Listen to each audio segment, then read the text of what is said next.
स्वागत है आप सभी लोगों का इनरीडो लर्निंग्स के यूट्यूब चैनल पे। आज उन सभी छात्रों के लिए एक गुड न्यूज है जो स्टूडेंट स्वास्थ्य शिक्षा अधिकारी का फॉर्म भरे थे।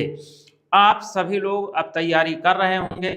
जैसा कि आप सभी लोगों को पता है कि आपकी एग्जाम डेट जो है वो भी अनाउंस हो चुकी है। तो आप सभी लोग जितने बच्चे ऐसे हैं जिन्होंने स्वास्थ्य शिक्षा अधिकारी का फॉर्म भरा है, ठीक है, स्वास्थ्य शिक्षा अधिकारी, उसकी अगर हम बात करें तो इसमें हम लोग थोड़ा एग्जाम पैटर्न भी जानेंगे। एग्जाम पैटर्न क्या है और हम ये भी जानने का प्रयास करेंगे कि इसकी तैयारी कैसे कर सकते हैं और इसका सिलेबस भी बताएंगे। स्वास्थ्य शिक्षा अधिकारी की अगर हम बात करें तो आप सभी लोगों को पता है इसकी 221 पोस्ट आई है। ये इतनी अच्छी अपॉर्चुनिटी है कि आप सभी लोग मतलब गैजेटेड ऑफिसर बन सकते हो, लेकिन गैजेटेड ऑफिसर केवल कहने से नहीं, आपको उसको करना भी पड़ेगा। जैसे हम कोई चीज़ जब बोलते हैं तो हर बोलने वाली बात मेरे हिसाब से वो हवा हवाई होती, इसलिए क्योंकि जब आप जो बोलने में क्षमता नहीं लगती, करने में क्षमता लगती, यानी कि ताकत लगती है। तो जो हम बोलते हैं उसको जब अम्लीय जामा पहनाना पड़ता तो हमें और मेहनत करनी पड़ती, मेहनत भी मांगती। तो 221 पोस्ट हैं, लेकिन अपॉर्चुनिटी बहुत बेस्ट है। इसमें आप लोगों का एग्जाम पैटर्न की अगर हम बात करें तो एग्जाम पैटर्न में कितने क्वेश्चंस आप लोगों के आएंगे। एग्जाम पैटर्न की अगर हम बात करें तो आप सभी लोगों को पता होगा कि इसके क्वेश्चंस की अगर हम बात करें तो इसमें टोटल 150 क्वेश्चन आएंगे। 150 क्वेश्चंस में से आपके 120 प्लस 30 क्वेश्चन होंगे। 30 क्वेश्चन जो आपके होंगे वो जीके जीएस के होंगे। अगर आपको जीके जीएस की केवल क्लास करना है तो हमारे यहाँ अवेलेबल है, और स्वास्थ्य शिक्षा अधिकारी का भी क्लास अवेलेबल है। 120 क्वेश्चन जो हैं ये आपके किससे आएंगे, इस पे हम चर्चा करने वाले हैं। दूसरी सबसे खास बात क्या है, तो सबसे पहले यहाँ पे अगर हम देखें तो ये आप लोगों को बता देते हैं ये 120 क्वेश्चन बनेंगे किससे। उसका सिलेबस हमने आप लोगों के सामने ये लिख के लाया हूँ। अगर आप देखोगे तो इसमें सिलेबस, बहुत बच्चे ऐसे हैं जो बिल्कुल गुमराह हैं। गुमराह ये हैं कि उनको लगता है कि केवल जीके जीएस जो है वो क्या कहते हैं उनके लिए जीके जीएस से कल्याण हो जाएगा। नहीं बाबू, इसमें सभी हेल्थ डिपार्टमेंट की ये वैकेंसी है। मेडिसिन से रिलेटेड भी आपके सवाल आएंगे। इसमें डॉक्टर सी जब क्लास आपको पढ़ाएंगे तभी आपकी सफलता सुनिश्चित हो पाएगी, अदरवाइज मुश्किल है। यहाँ पे अगर हम देखें तो आप सभी लोगों को पता है इसमें सबसे पहले हेल्थ एजुकेशन से आप लोगों के क्वेश्चंस आएंगे। हेल्थ एजुकेशंस में आपके प्रिंसिपल्स पूछे जाएंगे, आपके कम्युनिकेशन मेथड पूछे जाएंगे, इसके अलावा ऑडियो यूजुअल एड्स जो एड होती उसके बारे में आएंगे। Role of health education, health education का रोल क्या है इसके बारे में सवाल आएंगे। पब्लिक हेल्थ की अगर हम बात करें तो जैसे हाइजीन, ठीक, सैनिटाइजेशन, और क्या कहते हैं वाटर सप्लाई है, वेस्ट है, डिस्पोजल मैनेजमेंट है, यानी कि कूड़े कचरे का मैनेजमेंट कैसे किया जाएगा, उससे रिलेटेड आपके सवाल पूछे जाएंगे।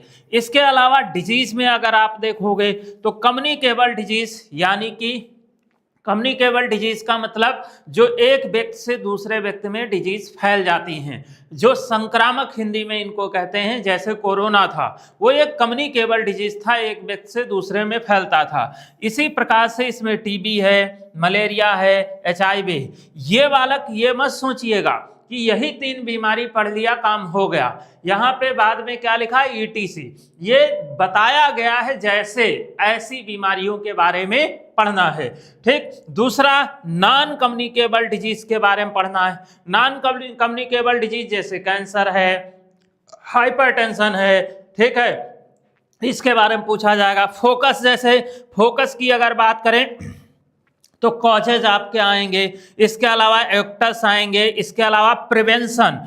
अब प्रिवेंशन का मतलब क्या होता है, प्रिवेंशन का मतलब होता है ट्रीटमेंट, समझे, यानी कि कैसे उसको ट्रीट किया जाएगा। तो ये चीज अब आप ये बताओ कोई आम टीचर कैसे पढ़ा सकता है, ठीक, तो इसके लिए डॉक्टर सी पढ़ा सकते हैं। एंड कंट्रोल मेजर्स, यानी कि उसको कंट्रोल कैसे कर सकते हैं, उसको मेजर कैसे किया जा सकता है, ये सब सवाल आप लोगों को क्या हैं आने वाले हैं, यही टॉपिक आपके हैं। डिटेल सिलेबस अभी ऑफिशियली जारी नहीं हुआ है, डिटेल सिलेबस आएगा तो मैं आपके साथ जरूर साझा करूंगा। लिखा है नेशनल हेल्थ प्रोग्राम NHM, यानी कि NHM जो है आप सभी लोगों को पता है, चाहे आप MOCH का एग्जाम दे रहे हों, चाहे आप क्या कहते हैं स्वास्थ्य शिक्षा अधिकारी का, उसमें NHM यानी कि कम्युनिटी हेल्थ जो है सेक्शन वो आपका पूछा ही जाएगा, समझे। तो यहाँ पे अगर हम देखें तो इसके NHM में जैसे आयुष्मान भारत है, जैसे क्या कहते हैं जननी सुरक्षा है, जननी सुरक्षा योजना, ऐसी बहुत सारी स्कीम होती है, उनको आपको पढ़ना पड़ता है। इसके साथ साथ अगर हम देखें तो सोशल मेडिसिन, जैसे अगर हम देखें मैटरनल है, चाइल्ड हेल्थ है, ठीक, उसके बारे में आपका पूछा जाएगा। न्यूट्रिशन, विटामिन डिफिशियंसी डिजीज होती हैं, यानी कि कौन सी विटामिन की कमी से कौन सी डिजीज हो जाती है। फैमिली है, प्लानिंग है, डेमोग्राफिक है, सेंस डेटा है, sociology, basic concept of families and, मतलब क्या कहते हैं मतलब सोशियोलॉजी, बेसिक कॉन्सेप्ट सोशियोलॉजी के आप लोगों से पूछे जाएंगे। जैसे फैमिली क्या होती है, ठीक है, मैरिज क्या होती है, सोसाइटी क्या होती है, सोशल इंटरेक्शन क्या होता है, सोशल लिखा है साइकोलॉजी क्या होती है, सोशल कंट्रोल क्या होता है, मतलब सोशल इंटरेक्शन क्या होता है। इनसे सबसे रिलेटेड आप सभी लोगों के सवाल जो हैं वो आपके क्या होंगे, पूछे जाएंगे। तो आप सभी लोग जितने भी स्टूडेंट ये ऐसे हैं जिन्होंने स्वास्थ्य शिक्षा अधिकारी यानी कि अगर हम कहें हेल्थ एजुकेशन ऑफिसर का अगर फॉर्म भरा है, तो आप सभी लोगों को बता दें कि इसमें आधा सिलेबस जो आप लोगों का है, ये सिलेबस 2 हिस्से में। जैसे बहुत बच्चे ये हैं जिन्होंने मान लो सोशियोलॉजी लिया है, ठीक है, इसमें कई एलिजिबिलिटी थी, सोशियोलॉजी थी, एंथ्रोपोलॉजी थी, तो उनको लगता है केवल सोशियोलॉजी से हमारे सवाल पूछे जाएंगे, जबकि सोशियोलॉजी केवल बहुत ही छुटका हिस्सा पूछा जाएगा, एंथ्रोपोलॉजी वालों का कुछ भी नहीं आएगा। तो इसका सिलेबस ही पूरा अलग है। एक आधा सिलेबस इसका जो है वो MOCH का है और आधा आपका जनरल सिलेबस है।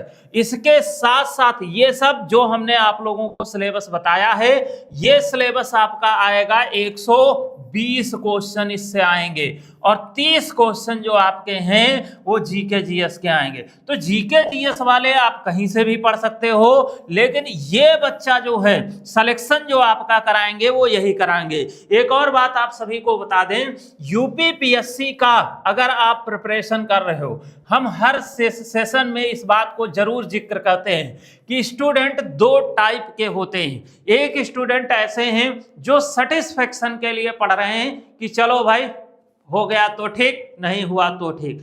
अगर आप भी सेटिस्फेक्शन के लिए पढ़ रहे हैं तो आपके लिए मेरे पास आगे कोई शब्द नहीं है। दूसरे स्टूडेंट ऐसे होते हैं जिनके लिए नौकरी बहुत जरूरी होती, यानी कि डू एंड डाई की सिचुएशन होती। कहने का मतलब यह है नौकरी उनके लिए प्राथमिकता रखती है, यानी कि उनको हर हाल में सिलेक्शन चाहिए ही चाहिए। अब एक बात आप सभी लोग अपने दिमाग में बिल्कुल सेट कर लीजिए, अगर आपको सिलेक्शन चाहिए तो फिर आप अपने हिसाब से अगर तैयारी करेंगे तो आपका सिलेक्शन कभी नहीं होगा। तैयारी आपको एग्जाम पैटर्न के अनुसार, यूपीपीएससी की डिमांड के अनुसार करना पड़ेगा, तभी आपका सिलेक्शन होगा, अदरवाइज सिलेक्शन नहीं होगा।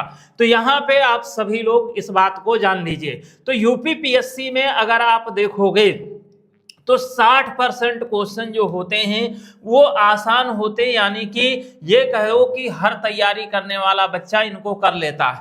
30% क्वेश्चन जो आते हैं ये बच्चा ट्रेडिशनल सवाल होते हैं, यही आपके क्या करते हैं, सिलेक्शन दिलाते हैं। जो हम लोगों का योगदान होता है इसी को सबसे स्ट्रॉन्ग करना, यही हम लोग का योगदान है। और 10% ऐसे सवाल आप लोग के आएंगे जो नए होंगे। सच्चाई ये है, कितना बड़ा डॉक्टर हो, कितना बड़ा मास्टर हो, इन 10% के उत्तर एग्जाम हॉल में किसी के पास नहीं होते।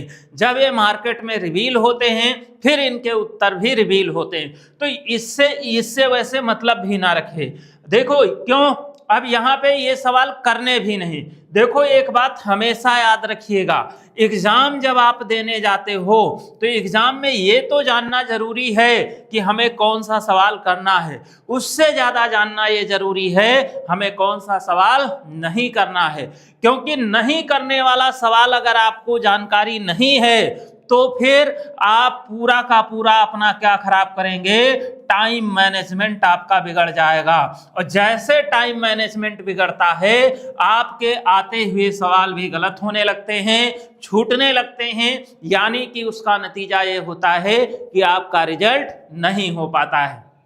इसलिए आप सभी चीजों को बहुत ही अच्छे से, जिनको मैंने कहा ना सिलेक्शन चाहिए ही चाहिए, उनको इन सभी बातों का ध्यान भी रखना होगा, उनको इन सभी चीजों का प्रैक्टिस भी करना होगा, उनको इस सभी चीजों की जानकारी भी होनी चाहिए। आप सभी लोगों के लिए एक और सबसे खास बात क्या है, एग्जाम पैटर्न के आधार पर एग्जाम ओरिएंटेड, यानी कि जिससे आपका सिलेक्शन सुनिश्चित किया जा सके, उन सभी लोगों को बता दें जिनसे आपका सिलेक्शन सुनिश्चित किया जा सके, उन सभी छात्रों को हम बताना चाहते हैं कि आप सभी लोग एक बात से बिल्कुल आश्वस्त रहिए, निश्चिंत रहिए। आप सभी लोगों के लिए एक न्यू बैच अनाउंस हो रहा है, बिल्कुल ये नया है।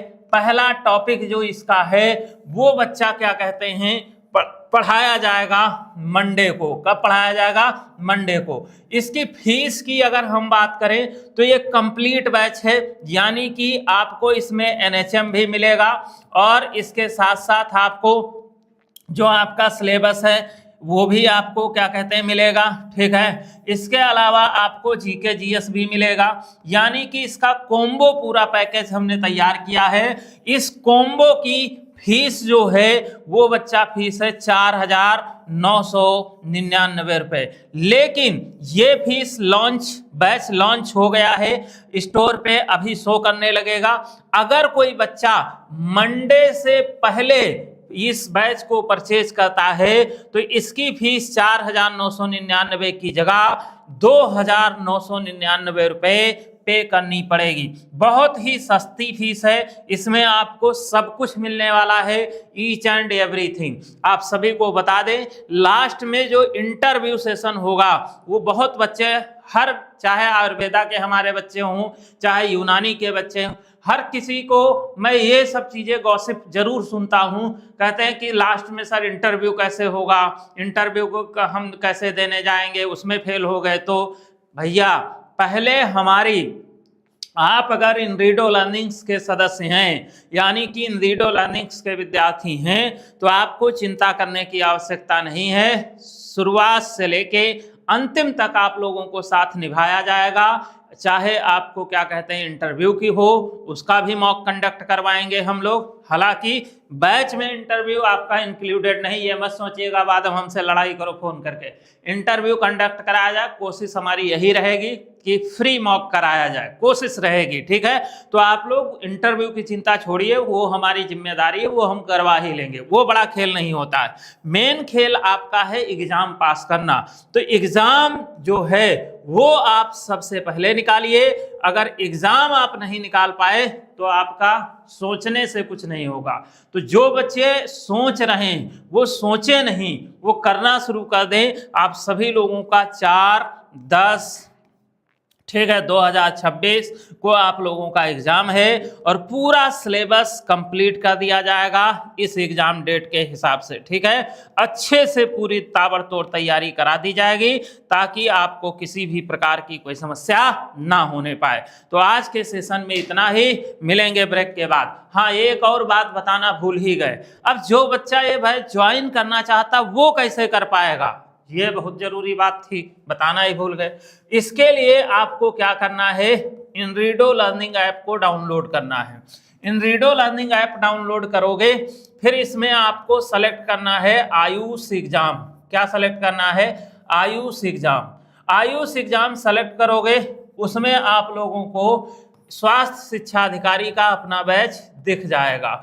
वहीं से आप क्या कर सकते हो, बाई कर सकते हो। ध्यान रहे, मंडे से पहले 2,999, लेकिन मंडे के बाद, मंडे से ही आपकी फीस 4,999 में होगी। उसके बाद हटने के बाद कोई डिस्काउंट नहीं दिया जा सकता है और अब इन सभी समस्या, मान लो इन सभी चीज़ों को आपको समस्या आती है तो ये हमारा नंबर है 9454 008893। आप इस पे हमें कॉल कर लेना, आप सभी लोगों को हर समस्या का समाधान दे दिया जाएगा। आज के लिए उतना ही, मिलेंगे ब्रेक के बाद, तब तक के लिए टाटा बाय बाय, बहुत बहुत शुक्रिया।